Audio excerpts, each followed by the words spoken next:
welcome. I'm Amritan Shurai and you're watching Law of the Land on Raj Sabha TV. Today we bring to you the controversy around Section 498A of the Dowry Law. 498A seeks to protect women from cruelty for taking dowry, but there are complaints of this section being used by women to blackmail their husbands. To discuss the issue, I have with me Advocate Ashok Arora and Dr. Charu Wali Khanna, member, National Commission for Women. Now for the headlines. Several Supreme Court judgments favor a reviewing of Section 498A, the law which protects women from being tortured for dowry, says law being used to blackmail husband and his family members. Law Commission recommends making 498A compoundable to allow a last chance to husband and wife to settle privately. And National Crime Bureau NCRB data indicates a marginal increase in dowry death in the last 3 years. Women group opposed to any dilution in Section 498A.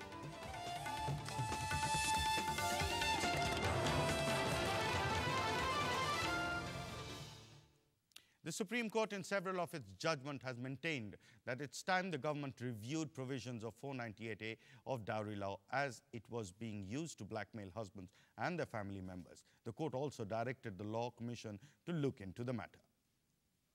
Websites like this have mushroomed in the virtual world dedicated to Section 498A, most of them offering free advice to anyone who may be implicated under the section, and they are not without reason.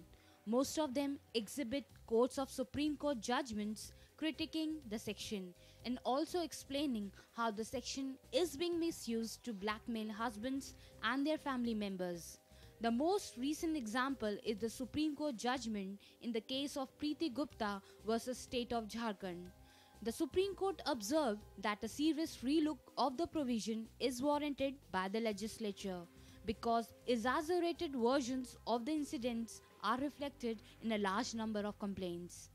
Just by making the offence compoundable, what they are really trying to do is that as it is a large number of times, courts are permitting compounding. Now they are legitimizing that. A lot of courts express difficulty, in compounding. So it's only the Supreme Court which exercises its powers under Article 142 and does it, which also at times some judges have the view that it is not correct or not proper. So, just to kind of save the institution of marriage, this is being done. What is Section 498A of the IPC?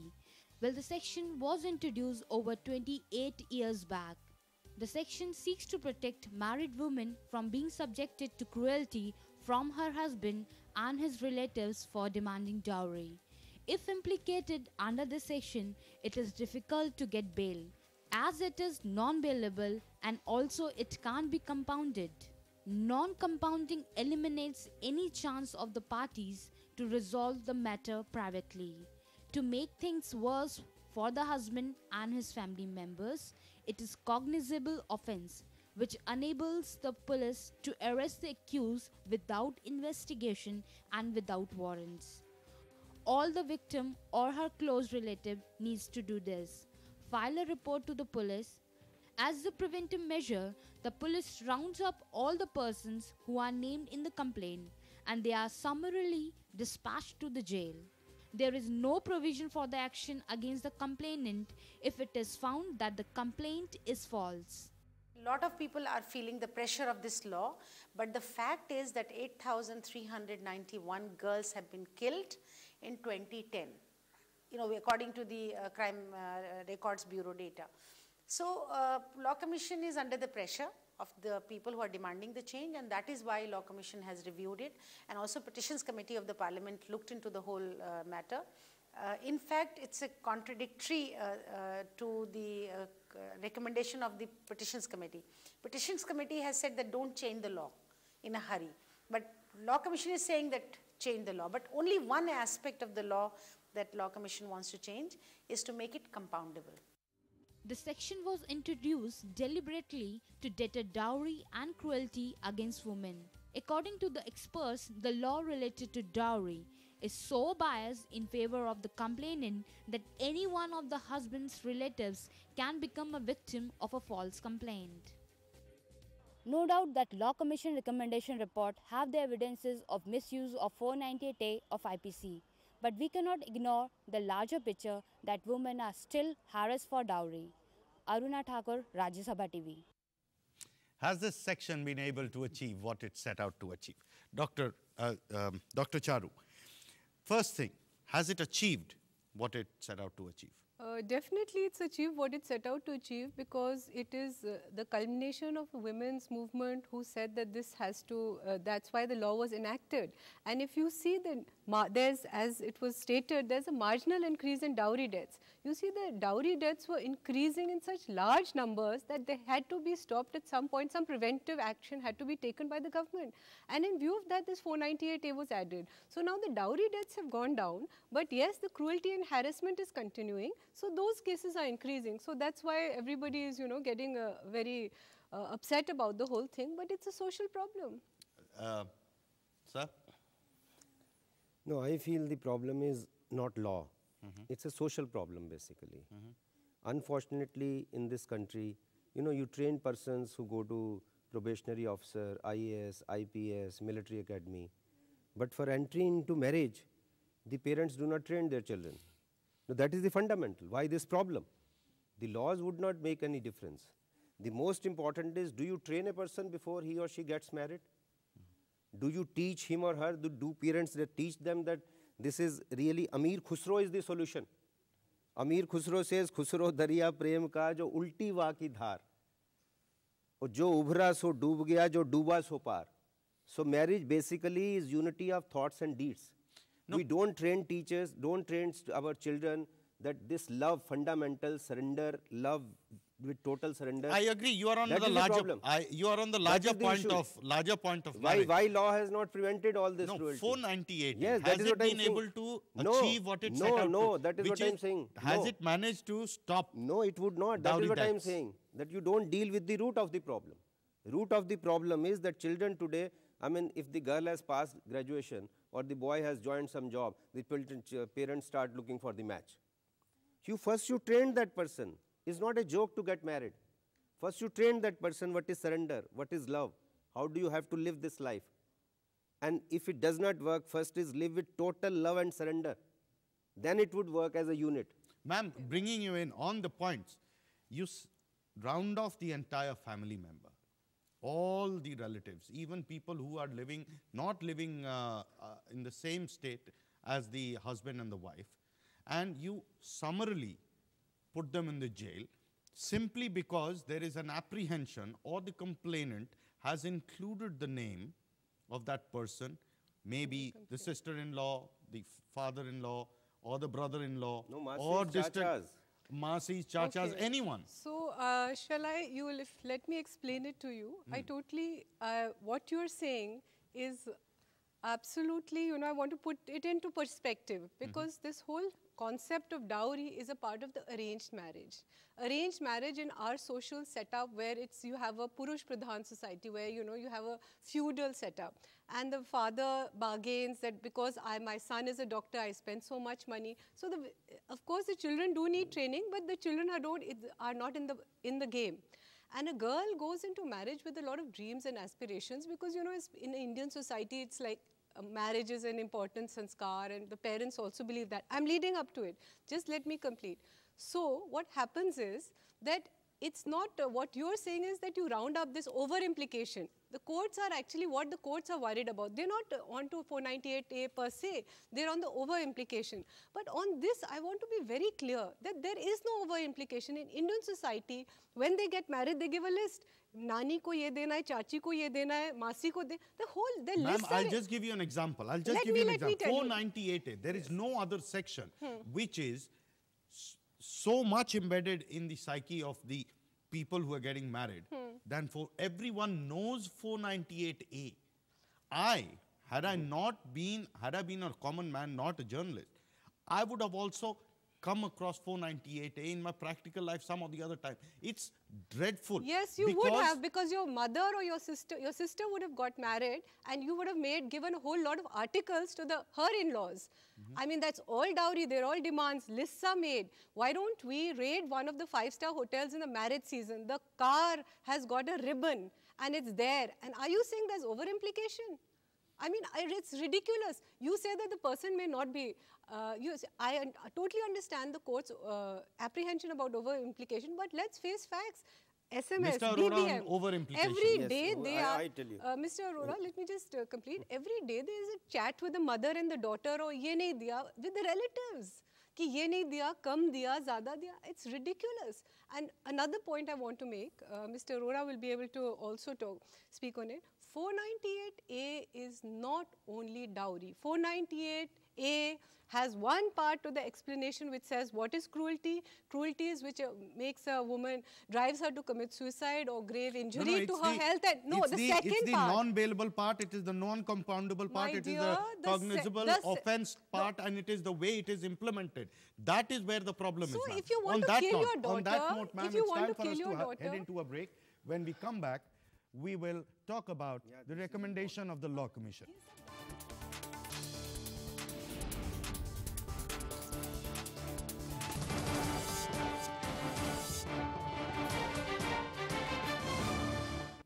Welcome back. Not just the Supreme Court, but also the Law Commission is in favor of diluting Section 498A. According to the Law Commission, the offence should be made compoundable to enable the two parties to explore coming to an amicable solution privately. But this should be done only if the women complainant is free of external pressure.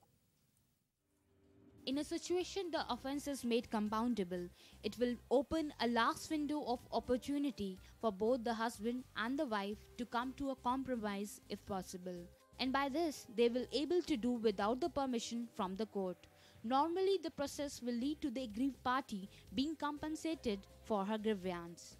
There might be some amount of misuse, but it is always been held by various courts, as well as it is common sense to understand that just because a law is being misused, it cannot be termed bad.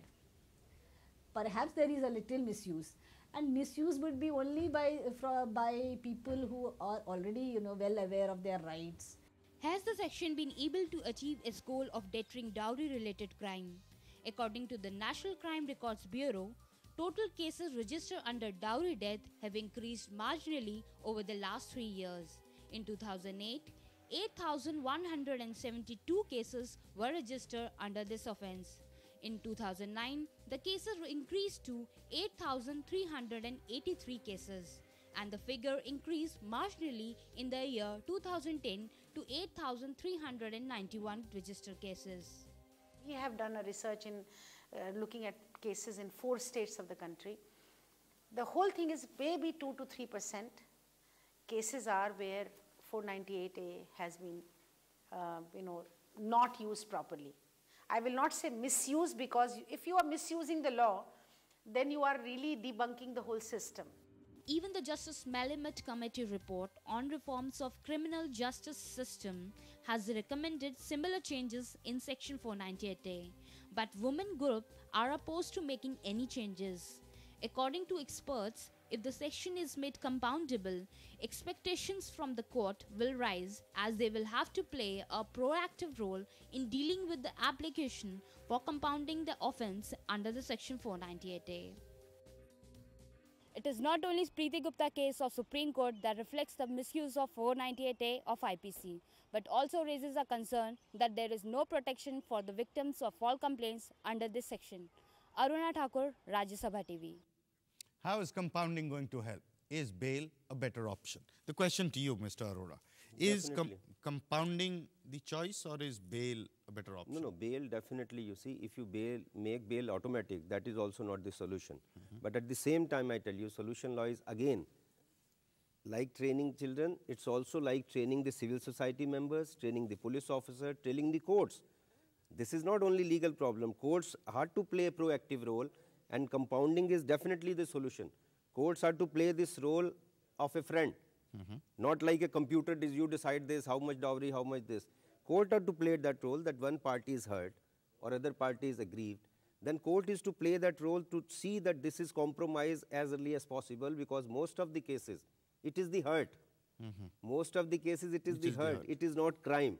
So crime, hurt is being made into a crime. That is what the courts are to understand. Civil society is to understand. Lawyers are to understand. You resolve the issue. Mahatma Gandhi said, make as much as effort possible to see that the mediation is done. Especially in these type of cases. It is the hurt, you have to put balm on that girl's or parents' family. That is the solution. Compounding, definitely, if two parties are willing to compound the offense, how can court or police object to that? So compounding or bail? I just want to, before I come to this point of compounding, I want to clarify two myths. Number one, that the Supreme Court wants the 498A diluted. That's absolutely a myth and absolutely wrong. Let me tell you, in Sushil Kumar case, Supreme Court has clearly said that mere possibility of misuse cannot make the legislation unreasonable or arbitrary. The court also went on to say that, you know, you've quoted numerous judgments and a lot of so-called gender offensive words have been used, and in the Supreme Court has said that this kind of language may have been good in a workshop or a seminar, but definitely it has no place in the judgment, number one. Number two, coming to compounding and what Mr. Arora says that, you know, you have to bring the family together, save the family. Do you think this is the first step, the moment a woman is tortured or hurt? I'm not bringing dowry also. I'm just saying if she's abused in an abusive marriage, do you think the first thing she does is go to a police station? No. What does she do? She tells her parents, then they bring that bichola, and you know, they have panchayats and they have, I mean, numerous discussions. Every girl who files a 498A case, I mean, that's her last resort. She has left the house at least 2 or 3 times and come back because the family says, nahi, nahi, pati ka ghar hi, tumhara ghar hai and all that, adjust karo. You know, this glorification of adjustment, I'm totally against it. And what I don't agree with what Mr. Arora says. I mean, do you want that woman to be killed and her dead body to come and then you go in 304B, or you want her to come to court as with under 498A? Where is the question of compounding? Everything has been tried by the time she comes to the court. Yes, when she comes to the court, what happens is, I mean, when she goes to the police thana, she goes with a complaint. Most people are uneducated, they are not aware of their rights, and they go through a lawyer. So this is where the over-implication and the exaggeration takes place. If the girl goes and makes her statement immediately, the truth will come. Undoubtedly, there is no... Ma'am, the application of law, do you completely, I'll ask Mr. Arora, application of the way it is applied, the way the police takes action once the complaint is filed. No doubt ma'am is right when she says it's the last resort for any wife to go to the police and file a complaint under 498A. But once that is done, the way it is applied. Once that is done, I think Charu herself admitted. She says that when the lawyers come in picture, then exaggeration starts. So that is the role. Sushil Kumar also, they talk this. Every court, every seasoned court is talking this. No doubt the girl has made an attempt. At the same time, when the matter is before the court also, it should not be warlike situation. Resolve doesn't mean that you force the girl to stay there.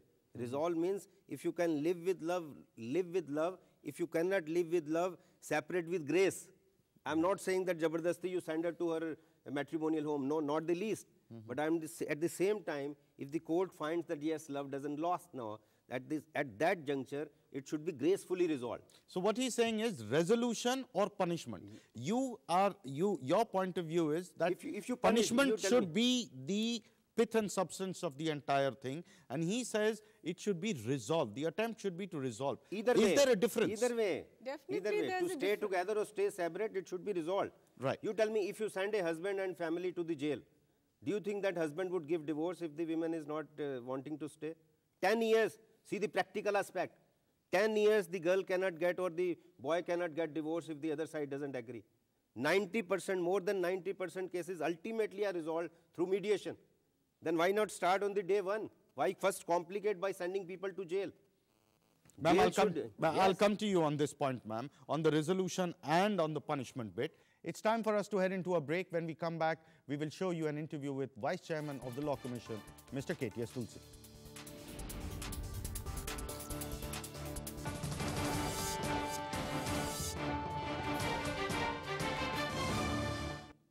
Welcome back. My colleague Aruna Thakur spoke to Vice Chairman of the Law Commission, Mr. KTS Tulsi, and tried to get the Commission's view on Section 498A. Sir, the Law Commission has recommended for diluting the 498A of IPC. So what is the reason behind this recommendation? Well, there are a number of references that the Law Commission has received from various quarters, including the Supreme Court, that there is a misuse of this law, and it's resulting in arm twisting by the women when the marriage goes sour.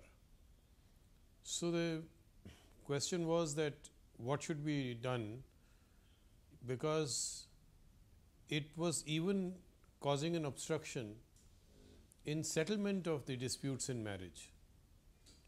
And once the in-laws have been lodged in prison, there was no question of rapprochement. So all that the Law Commission has done is only to make it compoundable. Sir, do you think that women-centric laws are used to be misused rather than protection for women? Which law is not misused? Merely because the clamor has been raised against women, and she continues to be weak even in the media in being able to have a public opinion that we are being killed. Please save us from this plight. The public opinion has been built up that no, women are misusing these laws, and therefore these laws need to be diluted. Well, I have personally gone against any dilution of the anti-dowry laws. So this section 498A was introduced in 1983. So what do you think? What is the present situation of women in India right now? The manner in which girls are being killed for greed, or worse, on account of the chauvinistic attitude of the society, not only Indian society but the society the world over, and women being the weaker sex physically, and within the confines of their home, the four walls of their home, they are getting not only brutalized, they are not only getting inhuman treatment, but they are being killed in the most inhuman fashion. The Law Commission has recommended that it be made compoundable. Before I come to this issue of compoundable resolution, I would like to get you in on the point that we were discussing in the last bit. Resolution is the way forward, or punishment should be the way forward? I am very much in favor of resolution and conciliation. I mean, these are all, we all want that rather than long-term litigation. But the fact is that the girl has come to the police station when all these things have failed. So then punishment is the answer. And once you put them in, automatically they'll start returning the see, basically what happens is that when the marriage, you can't say save the family, you can't save the family. And after she's filed the complaint and all kinds of allegations and counter allegations, so finally she's so fed up of the whole system that all she wants is that let me live peacefully. I want this marriage to be terminated. And what do the parents want? They want the money back and the articles that they had given in dowry. So it's then that bartering starts. So I mean, a person, but punishment. Definitely. Why did you take it? Why did you do something against the law? You say that punishment has to be a part of the entire deal. Absolutely. I think the natal family is equally responsible. And the fact is that people over here sitting in glass houses making comments about, you know, that this is happening and there's a clamor and there's an anti-dowry. Let me tell you, in the National Commission for Women, I'm sitting there and I get hundreds, not one, but hundreds of complaints. And for what is the girl being beaten or she's being burnt? Just for that one kada, 10,000 rupees and a motorcycle. I think I'll just, when Mr. Arora was talking about training, I think gender sensitization is important, and as a NGO, as a part of President SAFMA and as a lawyer when I was doing we were the only ones working with gender sensitization with young boys in government schools. And they all knew the latest car models. They knew the washing machine because, you know, you're constantly exposed to media advertisements, but they did not know how to treat women. Training, sir. Training is what she's talking. Definitely. How do you build training not only of boys, training of girls, training of all stakeholders, like the policeman who is dealing with this case, the judge who is dealing with this case, the lawyer who is dealing with this case, that this is a social problem. Like Charu said, she wants divorce, she wants return of Stridhan, and at the same time, if she wants the husband and family to go inside jail, then Stridhan and divorce would not come. That is what I am saying. This is 20 years, the law has not served its purpose. Do you think 20 years the condition of women has improved? No, it has not improved. So where is the solution? It is as good as mathematics. If the 20 years law has not improved situation, that means it is the mindset. Mindset of the boy. She is right. Mindset of the boy, that if I am getting married, what is my responsibility towards that girl, towards girl's family? And vice versa, girl's duty also is same. So we are to train, people, all stakeholders, that this is to be, and if you cannot stay in love, then stay separate gracefully. Right. On that one. Thank you, sir and ma'am, for joining us on this discussion. It's Mr. time for us to Arora's end the show. maths is You not can so email good. your suggestion and comments to law.rstv@gmail.com. You can also watch our shows on the YouTube. We will be back with a new issue and a new episode. Keep watching Rajya Sabha TV.